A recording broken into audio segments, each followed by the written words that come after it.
हम कभी हम मैसेंजर ना बोले, नहीं बोले, हम भगवान के बच्चे नहीं बोले। श्री कृष्ण बोले मैं खुद भगवान हूं।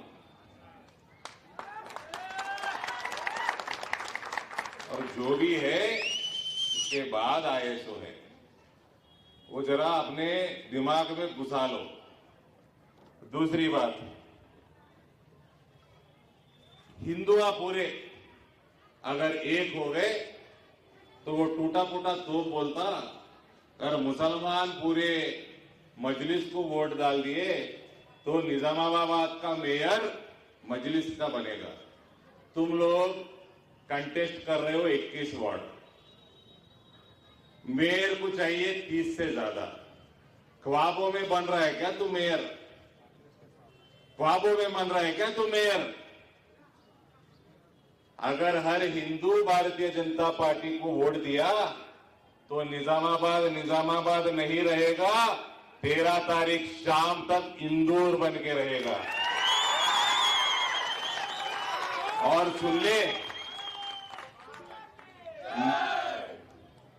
मोहम्मद पहलवान के रहम पे जीने वाले, तू भी सुन ले, अगर हर हिंदू बीजेपी को वोट दे रहा है तो ये पूरा देश और तेलंगाना हिंदू राष्ट्र बनेगा।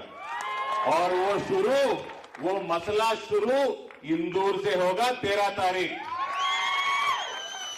सिर्फ इंदौर में नहीं, पूरा हिंदुस्तान पे भगवा लहराएगा।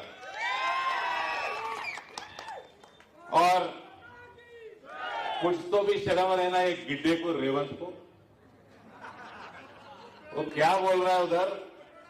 हमारा कोई नहीं है, हमारा ना कोई रेड्डी है, ना कोई राव है, ना कोई वेलमा है, ना कोई काबू है। वो बोल रहा है कि हिंदू हमारे है ही नहीं। वो सब हिंदुओं को सांप बोल रहा है, सांप। कुछ तो शर्म कर रेवंतुद्दीन, तुझे ना हिंदी ठीक से आती है, ना तुझे अंग्रेजी ठीक से आती है।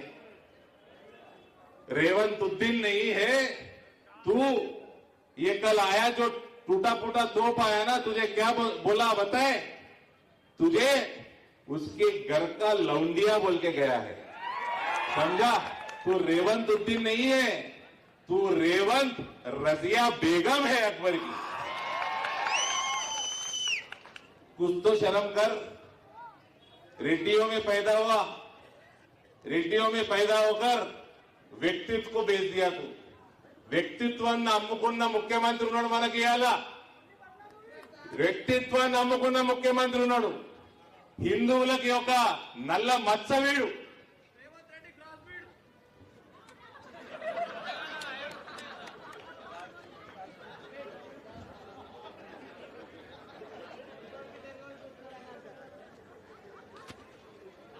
సో అమ్మ ఈ రకంగా నిజామాబాద్ కింద మజ్లిస్ మేయర్ అయితే పరిస్థితి ఏమైతుంది? కశ్మీర్ లో హిందువులకు అయినది అవుతుంది, బంగ్లాదేశ్ లో హిందువులకు ఇప్పుడు ఏదైతే జరుగుతున్నదో ఇప్పుడు మనం మీటింగ్ చేసుకుంటుంటే అదే అవుతుంది. ఈ పట్టణం కూడా మనకు మిగిలది. మేమందరం మా కోసం కొట్లాడతలేము. మేము కాంగ్రెస్ వాళ్ళు లెక్క బకాసురు లెక్క మీ పైసలు మింగటోళ్ళం కాదు. మేము మింగటోళ్ళం కాదు. మీరు ఎందుకు వేస్తారు నరేంద్ర మోడీకి? నికాల్సైన భరతమాత పుట్టు బిడ్డ కాబట్టే వేస్తారు. అవినీతి రహిత పాలన అందిస్తారు కాబట్టే వేస్తారు. ఇందూరులో కూడా 7 సంవత్సరాల నుంచి నన్ను చూస్తున్న రూపాయి అవినీతి ఆరోపణ ఉన్నదా నా మీద? ధన్పాల్ బాయ్ మీద రూపాయి అవినీతి ఆరోపణ ఉన్నదా? ఆర్మూర్ ఎమ్మెల్యే మీద రూపాయి అవినీతి ఆరోపణ ఉన్నదా? మీరు ఢిల్లీలో మోడీకి వేసినప్పుడు గల్లీలో కూడా కమలం పువ్వుకే ఓటేయాలి. పైసలు ఢిల్లీకి వెళ్ళి వస్తాయి.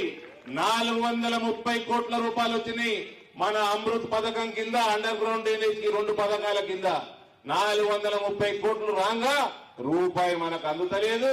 మన మోర్లు సాఫ్ అయితే లేవు, మన రోడ్లు మంచిగా అయితే లేవు. మన పిల్లలకి రేపు వర్షాలు పడంగానే దోమల బెడద, డెంగ్యూ జ్వరాలు వస్తున్నాయి, చికెన్ గున్యా జ్వరాలు వస్తున్నాయి. అవి వీటికి హాస్పిటల్ వేస్తున్నారు. షరీఫ్ చేస్తే పైసలకి బిల్లులకి మనకు ఆరోగ్య బీమా లేదు. నరేంద్ర మోడీ 5 లక్షల ఆయుష్మాన్ భారత్ ఇస్తున్నాడు. వద్దా? 5 కోట్ల ఇల్లు కట్టిండు దేశం మొత్తం. మనకొద్దా? ఇందూర్లా మనకొద్దా? మీరు ఎక్కడికి వచ్చినా ఇల్లు అడుగుతారు కదా. ఇక మీకు పెన్షన్ 4,000 పెన్షన్, తులం బంగారాలు, మీ పిల్లలకి నిరుద్యోగ వృత్తులు ఇవి ఎట్లా లేకపోయాయి? మిమ్మల్ని మోసం మీద మోసం చేసుకుంటూనే వాయి. ఇప్పటికన్నా కళ్ళు తెరవండి. మీరు వ్యక్తులకు కాదు, ఇందూరు మున్సిపల్ ఎలక్షన్లలో ఏ వార్డులో కూడా వ్యక్తికి ఓటేస్తలేరు, వ్యవస్థకి ఓటేస్తున్నారు. ఆ వ్యవస్థ పేరే భారతీయ జనతా పార్టీ అవినీతి రహిత వ్యవస్థ. అది మీరు మనుషుల్ని చూడొద్దు, కులాలను చూడొద్దు. మీరు పువ్వు గుర్తును చూసి ఓటేయాలి, నరేంద్ర మోడీని చూసి ఓటేయాలి. అవినీతి రహిత పాలన కోసం మీరు ఒక వ్యవస్థకి ఓటేయాలి. ఆ వ్యవస్థ పేరే భారతీయ జనతా పార్టీ. ఆ అవినీతి రహిత పాలనకి ఓటేయాలంటే మీ గుర్తు కమలం గుర్తు. దానికేసి మీ ఉజ్వల భవిష్యత్తు మీరే తీర్చిదిద్దుకోండి. మీ గల్లీలు, మీ మొత్తం ఏదైతే ఇందూరు పట్టణం ఉందో అక్కడ శుభ్రంగా ఉంచుకోండి. మీ డెవలప్మెంట్ మీరు చూసుకోండి. తర్వాత వీళ్ళందరికీ ఈ కాంగ్రెస్ వాడికి బ్రోకర్లు, ఇల్లు బ్రోకర్లు, మన కొట్టోడు పెద్ద బ్రోకరు ఎంఐఎం పార్టీకి. వీళ్లకు ఓట్లేసిండ్రా ఎటువంటి భవిష్యత్తు ఉండదు చెప్తా ఉన్నా. మిమ్మల్ని మోసం చేసుడే తలకదావా. ఇక ఈడికెళ్ళి ఆడదాకా పొడుగు ఉన్నది. ఇక్కడ ఎయిర్పోర్ట్ కట్టాలనా? ఫ్లైట్ ఈడ దిగుతుంది. ఒకటి కాదు 2 ఎయిర్పోర్ట్లు కట్టవచ్చు. రైల్వే స్టేషన్ దూరం ఉంటే ఇంకోటి పెట్టుకుందాం. ఇంటింటికి వచ్చి రైలు ఎక్కించకపోతుంది. మిమ్మల్ని ₹1,00,000 పెన్షన్ ఇస్తాము, 5-6 బెడ్రూమ్లో ఇల్లు కట్టిస్తాము. ముందర జాగు ఉంటుంది. కేసీఆర్ అన్నాడు చూడు, ఒక అర్రల మనం వండాలి, ఒక అర్రల అల్లుడు వచ్చి పండాలి, ఇంటి ముందర బర్రెలు గొర్రెలు కట్టేసుకోవాలి. మీ ఇంటి ముందర ఇంత జాగు ఇచ్చి పెడతాము, 2 ఫారెన్ కార్లు మీకు ఫ్రీ ఇస్తాము, పెట్టుకోండి. అవి ఇట్లా పెట్రోల్ వేసుకుంటే ఇంటింటికో పెట్రోల్ పంప్ కూడా పెడతాం. వేస్తారా ఓటు? ఎన్నిసార్లు మోసపోతారావా? 2014లో మోసపోయారు, 18లో మోసపోయారు, 23లో మోసపోయారు. మళ్ళా మోసగాళ్ళు వచ్చి మీకు ఓటు అడుగుతున్నారు. జరా ఇప్పటికన్నా గ్రహించండి.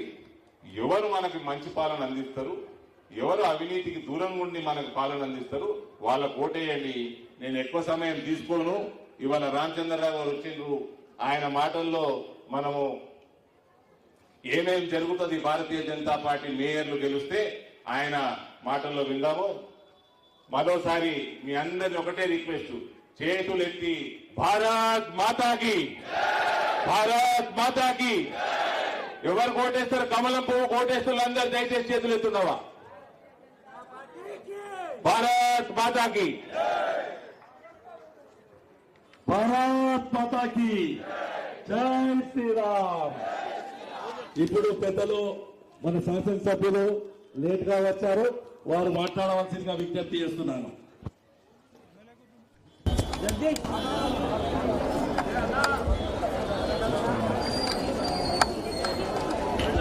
భారత్ జై శ్రీరామ్. ఈరోజు